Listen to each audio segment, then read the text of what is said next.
ben ça y est, nous voilà en Tchéquie. Donc on arrive, bon il fait pas trop moche. Le paysage est plutôt sympa pour l'instant.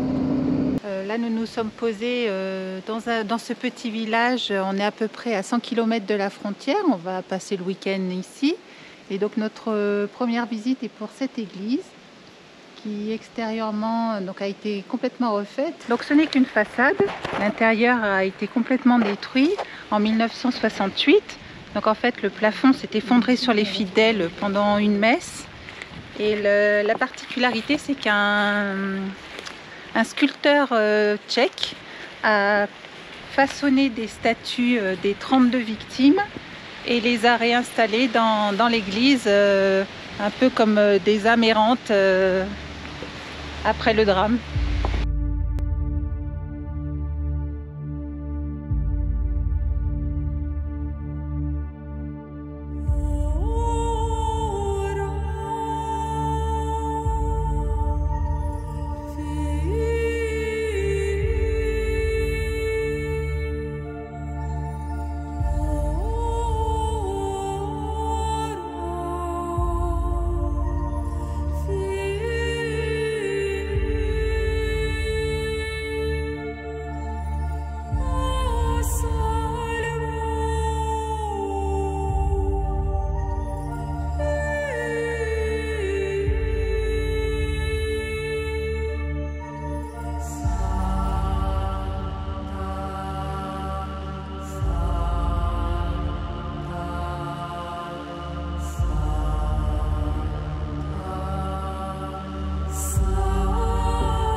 Comme je vous le disais, on est arrivé en Tchéquie. Donc, mais comme vous le savez, la Tchéquie fait partie de l'Union européenne. Mais la particularité de ce pays, c'est qu'elle a gardé sa monnaie d'origine nationale. Et donc, nous, on se dirige vers Prague parce qu'en fait, pour trouver un bureau de change, c'est assez compliqué. Nous n'en avons pas trouvé depuis la frontière. Par contre, sur nos recherches, on sait qu'à Prague, il y a des bureaux de change. Hein. Donc voilà, on s'avance tranquillement vers Prague où on ira faire échanger nos euros. Et on en profite pour traverser tranquillement le pays et se balader au gré des paysages qu'on rencontre. Après, c'est vrai que la Tchéquie est très rurale. Jusqu'ici, nous n'avons pas traversé de grosses villes. Je pense que Prague, la capitale, doit vraiment être la seule grosse ville du pays. Enfin bon, jusqu'ici, nous, on n'en a pas vu. Mais voilà, c'est vraiment très, très reposant. Il n'y a pas beaucoup d'habitants au mètre carré. C'est assez désertique par moments.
allez aujourd'hui, changement d'ambiance. En fait, on fait un petit tour au garage, car on s'est aperçu qu'on avait un petit problème de direction sur Hector. Donc voilà, on va le passer une petite visite au garage pour voir un petit peu ce qu'il a, voir un peu d'où ça vient. Donc en fait, quand Jean-Marc tourne le volant, il ne tourne pas à fond, il est vite embuté, donc on a du mal à tourner. Dans les ronds-points, c'est assez compliqué. Donc là, on va aller le mettre sur une fosse et aller voir un petit peu en dessous ce qui se passe. On espère que ça ne sera pas le boîtier de direction. Donc enfin voilà, on va aller faire une petite vérif.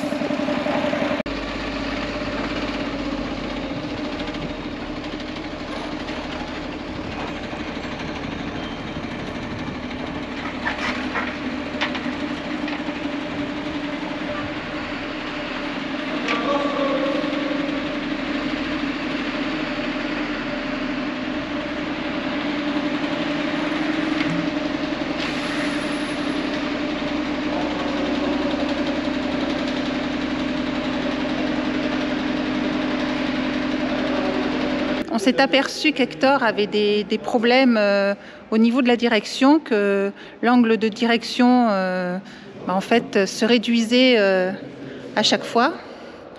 Donc on est venu voir un peu, on est venu le mettre sur une fosse. Voilà. Hector sur la fosse. Voilà, pour aller voir en dessous un petit peu ce qui se passait. Alors, on va commencer par agresser les pivots déjà pour être sûr. Parce qu'on espère que, enfin si, il y a de grandes chances quand même que ce soit le boîtier de direction. Ou pas. Ou pas. On pense plutôt à la pompe. Ou peut-être les pivots aussi qui n'ont jamais vu la graisse. Ouais. Donc voilà, on va graisser un petit peu, on va faire un petit peu d'entretien. On va essayer. C'est quand même un boîtier de direction, c'est plus que 1000 balles, 1000 euros. Donc on préfère s'enlever toutes les autres pannes à côté. Avant. Voilà, donc on fait un petit tour de ce qui se passe en dessous Hector. Et puis on avisera après, suivant si ça revient ou pas.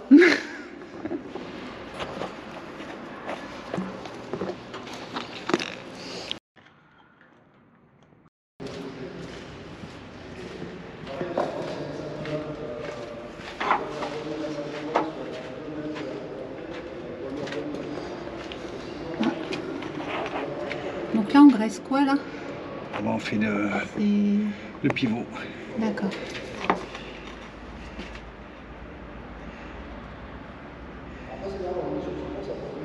J'aimerais être sûr, je vais chercher une pince, je suis pas sûr qu'il y a ça rentre.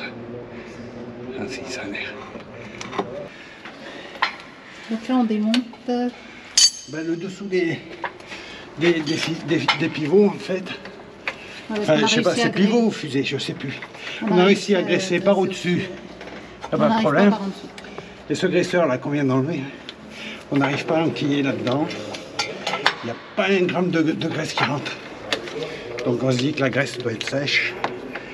Et on va essayer de nettoyer, on va essayer d'y accéder par là, on va voir ce que ça donne. Ouais. Là pour la dévisser, il a fallu la grosse barre, sortir le matériel de haute précision. Voilà.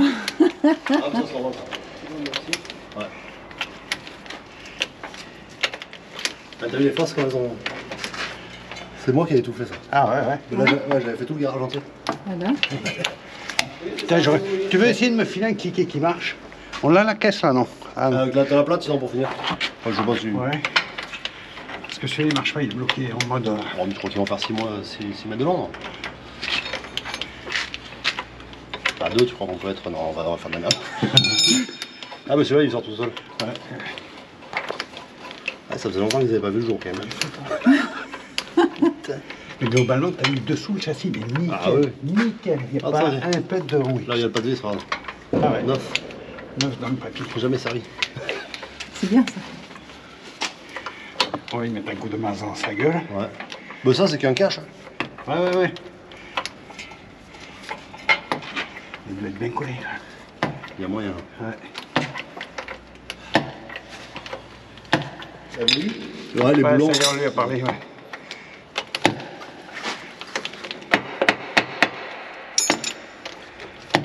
Ça, c'est quoi? Ouais, c'est juste un cache. Ouais, il y a une cache, et ouais. L'axe. Normalement, tu enlèves la roue. Et après, tu peux virer. Ouais. En haut, pareil, tu es dans un 1 et tu pousses l'axe. Ouais. Ok, il fera une petite tournevis ou des trucs comme ça. Bah, c'est des connaissances à gueule, hein, normalement.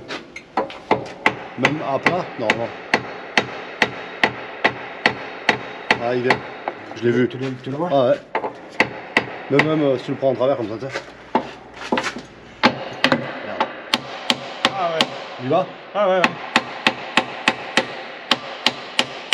Pas un tournevis. Ouais. Ça bouge. Je vais chercher un tournevis. Je sais Ah, c'est cette petite pièce-là qu'on essaye de sortir. Faut espérer qu'il n'est pas avec l'axe. Il serait avec l'axe, il ne viendrait pas. Il y a un joint là-dedans, non?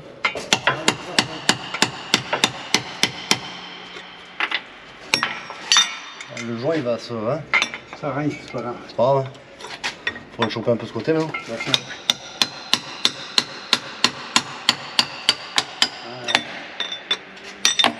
Impeccable. Ah ouais, bah regarde, t'as compris pourquoi. Oh putain, ça a brûlé.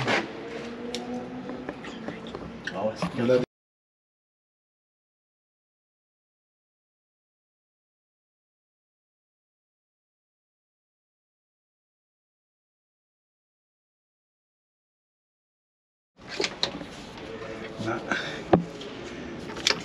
Donc là, on remet le fond du boîtier, c'est ça en fait? Ouais. En place, après avoir tout dégraissé.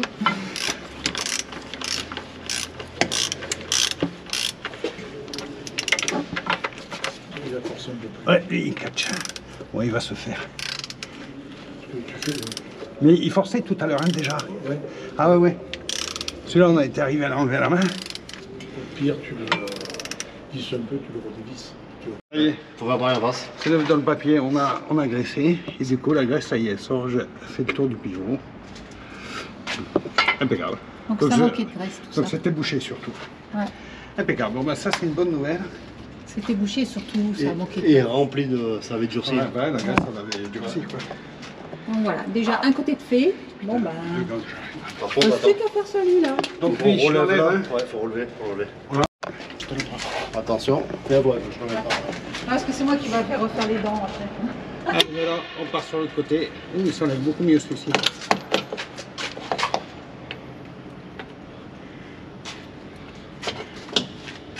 Là, on vient de faire un essai sur l'autre roue. Ça va nickel. Ah, c'est qui clique pas celui-là. Ouais, non. Non, on peut mettre celui qui clique. Hein. Ouais. Impeccable. Allez. Dans un quart d'heure, c'est tout neuf.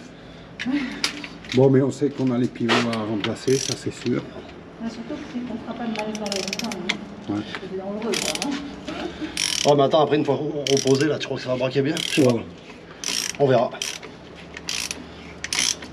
Non, on sait ce qu'il faut changer. Hein. Voilà. Bah, c'est vrai que c'est bien rouillé quand même. Bah, déjà, c'est pas le boîtier de direction. Hein. Le boîtier, non. Là, c'est le remontage du gicleur et on va voir si on arrive au même résultat qu'en face. Ah, je viens de dévisser la clé, là.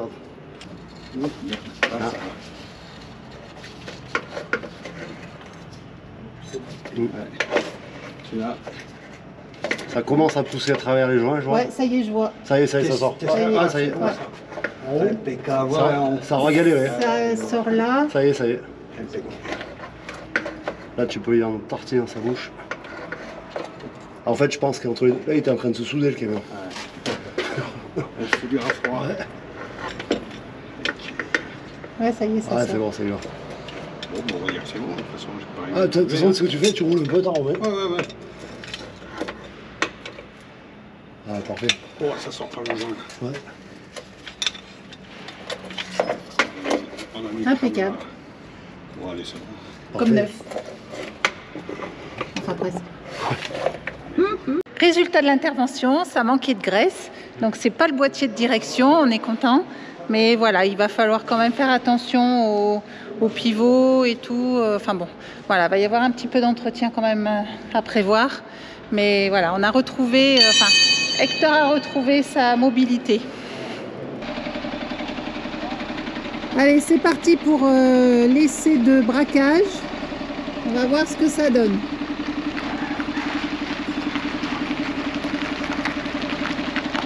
Impeccable. Ouais, bah ça braque bien.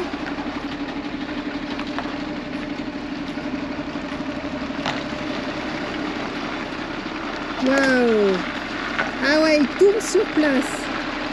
Il n'a jamais aussi bien braqué de sa vie. Il est tout neuf. Voilà, c'est parfait, tout est en ordre.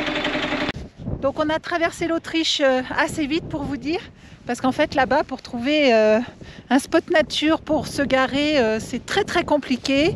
D'ailleurs on a traversé des paysages vraiment magnifiques, mais il n'y avait aucun véhicule de garé à proximité. Donc on a préféré ne pas jouer les téméraires pour ne pas avoir affaire à la police locale. Donc on a tracé sur l'Italie, et donc là on est arrivé en Italie où vraiment c'est vraiment autre chose. On est dans les Dolomites, et là on trouve facilement des endroits nature pour se poser, et on profite vraiment à fond de ces magnifiques paysages. Bon là on est à 2500 mètres d'altitude quand même, d'où la doudoune, parce qu'il fait pas très chaud, mais en fait le paysage est splendide. Allez, ce matin on est parti pour une balade dans les Dolomites. Hein, faut bien qu'on aille découvrir un petit peu ce lieu. Vache, oui, ça va. T'as senti que une merde de vache sous ton pied? Non, j'ai pas vu. Tiens, attends, on va filmer. Les empreintes dedans, regarde. Ouais.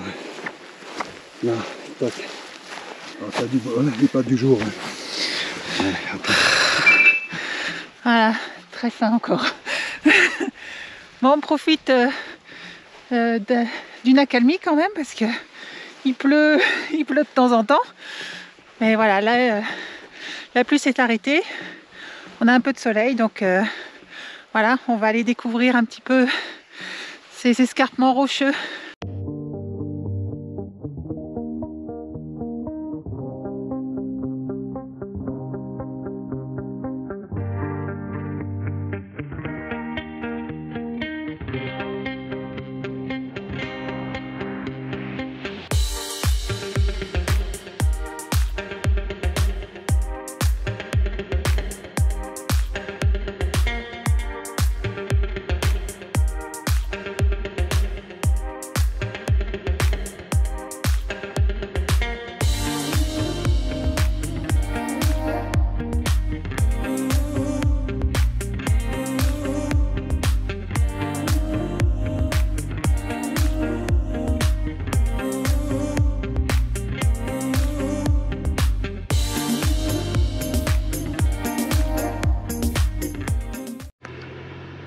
Bon, on vient juste de s'apercevoir que cette fenêtre-là n'a pas aimé l'altitude. Donc je rappelle, on est à 2500 mètres.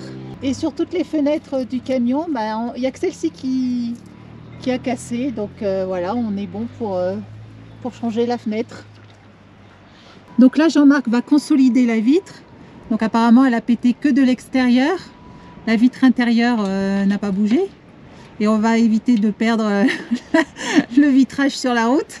Alors on s'en doutait que ça allait péter, mais on pensait un petit peu plus haut. On pensait que ça allait résister. On pensait que 2500 mètres ça passerait. Bon, à l'évidence non. À l'évidence, ouais. Et du coup, tu vas percer un petit trou sur les autres vitres. Sur chacune, ouais, parce que une c'est bien. Voilà. Là, c'est une réparation de fortune, le temps qu'on rentre... On va carrément racheter un battant. Hein. Oui. Ça coûte 70 balles à Brico-Dep. On en aura plus cher à vouloir changer le verre que à racheter une fenêtre. Ouais, carrément. Impeccable. Bien. C'est tout neuf. Je préfère celle-là que la grande d'entrée. Ouais, que la porte vitrée, que celle-ci là. Parce que celle-ci, c'est beaucoup plus embêtant. Qu'il arrive que les doubles vitrages cassent, car il y a une différence de pression entre la pression extérieure et la pression de l'air emprisonné entre les deux vitres.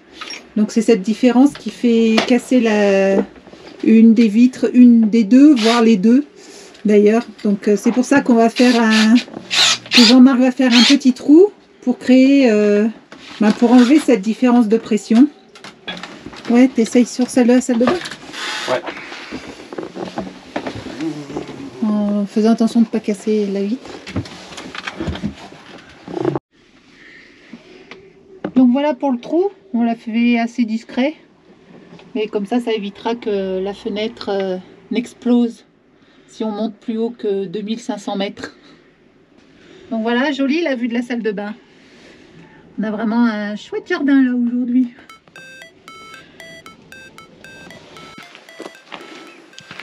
Ça va, tu suis?